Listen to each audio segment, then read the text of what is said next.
تو حکمرانوں پر لازم ہے برا کام مت ہونے دیں، برا کام ہونے کو روکیں۔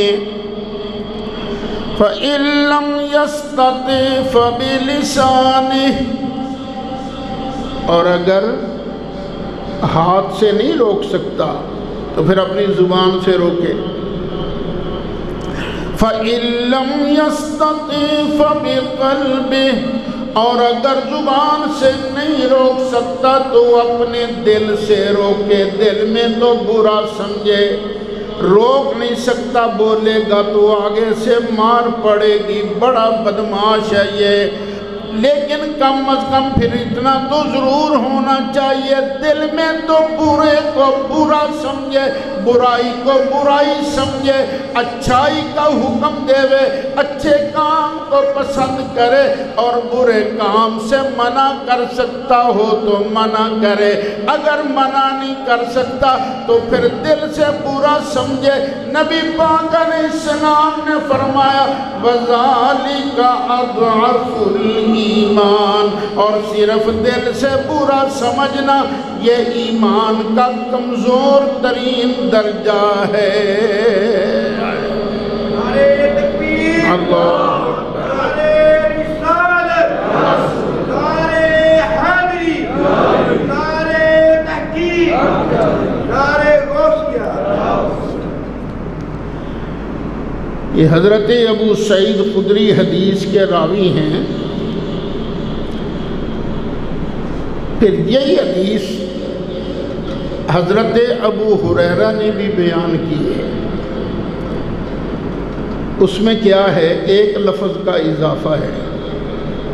نبی کریم علیہ السلام نے ارشاد فرمایا اگر رستے میں بیٹھنا اتنا ہی ضروری ہے تو پھر وَإِرْشَادُ السَّبِيلِ، لوگوں کو درست رستے کی رہنمائی بھی کرنا تمہاری ڈیوٹی میں شامل ہے۔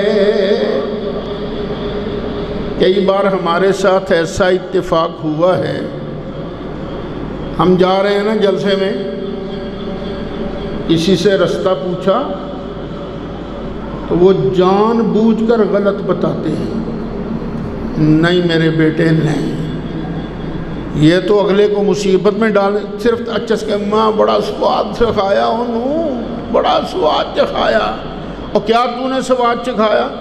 میں پھر انہوں پٹھے راہ پاتا 3 گھنٹے کھجر خراب ہونے تو بعد ہی پہنچے ہونے۔ نہ نبی کریم علیہ السلام نے ارشاد فرمایا جب کوئی بندہ رستہ کسی سے پوچھے، اگر معلوم ہو تو اس کی رہنمائی کرے، اگر معلوم نہیں تو کہہ دے بھائی مجھے پتہ نہیں کسی اور سے پوچھ لو، یا خود چل کے جائے اور کہے میرے بھائی تجھے میں اس بندے سے رستہ پوچھ دیتا ہوں۔ جانے والے کو اگر سہولت کے ساتھ اپنی منزل مل جائے تو سبحان اللہ تیرا مفت میں بیٹھے بیٹھے تیری نیکیوں کے کھاتے میں اضافہ ہوتا جائے گا۔ یہ جو لوگ ہوتے ہیں نا وہ کروڑ پتی، ارب پتی، کھرب پتی، ہوتا کیا ہے ان کا؟ میں خوش ہوتے رہتے ہیں اور جی بینک اکاؤنٹ میں ہمارے اتنے ہند سے بڑھ گئے، کام نہیں آتے، یہ کام نہیں آتے۔ کام کیا چیز آتی ہے؟ نبی کریم علیہ السلام نے ارشاد فرمایا یہ نہ کہا کر کے یہ ساری چیزیں میری ہیں، تیری تو وہ چیز ہے جو تو نے استعمال کر لی، کھا لی، پی لی یا پہن لی یا کسی کام میں لے آئے، یا تو نے اپنے لیے آگے بھیجا ہے کسی غریب کی مدد کر کے، کسی مسکین کی مدد کر کے، اپنے کسی غریب بھائی کی امداد کر کے، جو تو نے اپنے لیے آگے بھیجا ہے وہ تیرا مال ہے۔ باقی کا جو تو کھرب پتی بنا پھرتا ہے، ارب پتی، کروڑ پتی بنا پھرتا ہے، وہ تو تیرا مال نہیں، وہ تو تیرے وارثوں کا مال ہے۔ اب خود سوچ لو یہ سچ ہے کہ نہیں ہے؟ یہ فرمان میرے مصطفیٰ علیہ السلام کا، تیرا تو ہے ہی نہیں۔ لڑکا بیٹا باپ سے لڑتا، کہتا میرا حق کڈ، میرا حق دے۔ بیٹے تیرا تو حق بنتا ہی نہیں۔ تیرا حق کب بنے گا؟ جب مورث کا انتقال ہو جائے گا۔ جب تک تیرا ابا زندہ ہے ایک پیسے کا بھی اس میں تیرا حق نہیں بنتا۔ اس کی اپنی مرضی ہے تجھے دیوے یا نہ دیوے۔ لوگ بیٹوں کے لیے تو کہتے ہیں میں ہنے حق دے دینا، میں دے دینا تاکہ بعد لڑائی نہ ہوئے۔ پھر جب دے دیا سارا کچھ، اب ایک طرف جاتا ایک بیٹے کے پاس تو وہ بہو کہتی ہے چاچا کھنگدا بہت ہے، اینوں دوجے ول بھیج دیو۔ دوسری کہتی ہے ماما بہت تنگ کردا ہے، آوازاں ماردا رہندا ہے، مینوں پانی لیا دیو، مینوں چاہ بنا دیو۔ اور تجھے سنبھالنے والا بھی کوئی نہیں ہوگا۔ جب تک تو زندہ ہے مال اپنے کنٹرول میں رکھ، جب تیرا انتقال ہو جائے گا پھر جیسے اللہ کا حکم ہے اللہ کے حکم کے مطابق تیرا مال تقسیم ہوتا جائے گا۔ ایک بات کا خیال رکھنا، یہ کبھی نہ کہنا کہ میں نے بیٹیوں کو جہیز دے دیا تھا، بیٹیوں کا حصہ نہیں۔ اور یہ مال تیرا اپنا تو نہیں، یہ تو مال تجھے اللہ نے عطا کیا تھا، اللہ کا آرڈر ہے۔ بیٹے کو 2 حصے ملیں گے، بیٹی کو 1 حصہ ملے گا۔ لِلذَّكَرِ مِثْلُ حَظِّ الْأُنثَيَيْنِ۔ ارے کیوں کسی کا حق مار کے دل دکھاتا ہے؟ جو تیرا حق ہے بس وہی استعمال کر، باقیوں کا حق استعمال نہ کر۔ بھائی کہتے ہیں ایسا پہنا نو حصہ نہیں لین دینا، تو ماما لگنا ہے شریعت کا، تو ٹھیکے دار نہیں۔ جب اللہ تعالیٰ نے حصہ مقرر کر دیا ہے تو جو بندہ اللہ رسول کی شریعت میں دخل اندازی کرے گا پھر قیامت کے دن اس سے اس کا جواب ضرور دینا پڑے گا۔ وہ اللہ فرماتا ہے نا من اعرض عن ذکری فإن له معیشة ضنکا۔ جو بندہ میرے آرڈر سے منہ پھیرتا ہے نا تو ہم اس کی پھر نہ قبر میں زندگی تنگ کر دیں گے۔ وَنَحْشُرُهُ يَوْمَ الْقِيَامَةِ أَعْمَى۔ قیامت کے دن ہم اسے اندھا کر کے اٹھائیں گے، نظر نہیں آئے گا۔ قَالَ رَبِّ لِمَ حَشَرْتَنِي أَعْمَى وَقَدْ كُنْتُ بَصِيرًا۔ عرض کرے گا قیامت کے دن یا رب العالمین میں تو اچھا والا دیکھنے والا تھا، تو نے مجھے قیامت کے دن اندھا کر کے کیوں اٹھایا؟ اللہ ارشاد فرمائے گا دنیا میں تو نے مجھے یاد نہیں رکھا، آج کے دن تو بھلا دیا جائے گا۔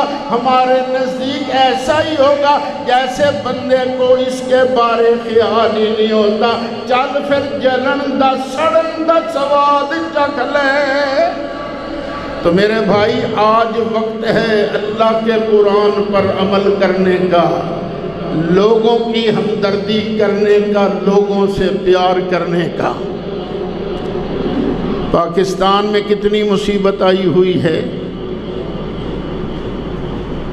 اور لاکھوں گھر تباہ ہو گئے ہیں یار، یہ سیلاب کی وجہ سے لاکھوں گھر تباہ ہو گئے۔ مجال ہے کسی دیانتدار آدمی کی نگاہ ادھر بھی جا رہی ہو کہ یار یہ غریب لوگ ہیں ان کا کچھ کریں، اور بزنس مین جو ہیں جو سیلاب اور زلزلے پر بزنس چمکاتے ہیں وہ چندہ اکٹھا کرنے شروع ہو گئے ہیں۔ اگر اللہ توفیق دے نا تو جو واقف کار ہیں نا آپ کے، ان کی ضرور خدمت کرو۔ جو سیلاب کے اندر پھنس گئے ہیں، تباہ ہو گئے ہیں، ان کی جن کے ساتھ آپ کا تعلق ہے، خود جا کے ان کی خدمت کرو، خود جا کے۔ ہمارے حیدرآباد کے ساتھی ہیں، وہ بیچارے بھی بالکل کتنے فٹ وہ نیچے رہ ہی نہیں سکتے، پانی گھروں کے اندر گھسا ہوا ہے۔ کل پرسوں ہی میں نے کامران صاحب کو کہا تھا، میں نے کہا یار پتہ کرو ان بیچاروں کا حال کیا ہے۔ بس قسم کرسی کا حال ہے، یہ صرف ایک حیدرآباد نہیں، یہ جیکب آباد، لاڑکانہ، سکھر، بدین، اور یہ ہمارے ڈیرہ غازی خان کے علاقے، بلوچستان کے علاقے، یہ تباہی بربادی پھر گئی ہے، تباہی بربادی ہو گئی ہے۔ یہ ہمیں اجتماعی توبہ کرنے کی ضرورت ہے۔ یا اللہ ہمیں توبہ کی توفیق عطا فرما، یا اللہ معاف کر دے، معاف کر دے، یا اللہ معاف کر دے۔ اور استغفار زیادہ کیا کرو، نماز کے بعد بھی نہ کہا کرو استغفر اللہ، کہو استغفر اللہ، استغفر اللہ، استغفر اللہ، استغفر اللہ، استغفر اللہ، استغفر اللہ، استغفر اللہ، استغفر اللہ۔ یا اللہ ہم بیچارے ہیں، یا اللہ ہمارے بس میں کچھ نہیں، تو ہی مہربانی فرما، مناسب مقدار میں بارش دے دے۔ یا اللہ یہ زیادہ نعمت ہم سہنے کے قابل نہیں ہیں۔ استغفر اللہ، استغفر اللہ، استغفر اللہ، استغفر اللہ، استغفر اللہ۔ یا اللہ زمین کا مالک بھی تو، آسمان کا مالک بھی تو۔ یا اللہ یہ تو پاکستان میں آج کل طوفان نوح کے کچھ مناظر نظر آ رہے ہیں، یا اللہ ہم اس امتحان کے قابل نہیں، یا اللہ آزمائش کے قابل نہیں۔ اگر یہ عذاب ہے تو یا اللہ ہم تجھ سے معافی مانگتے ہیں۔ استغفر اللہ، یا اللہ ہمیں معاف فرما دے، یا اللہ ہمیں معاف کر دے، یا اللہ ہمیں معاف کر دے، سنتیں ادا فرما لیجیے۔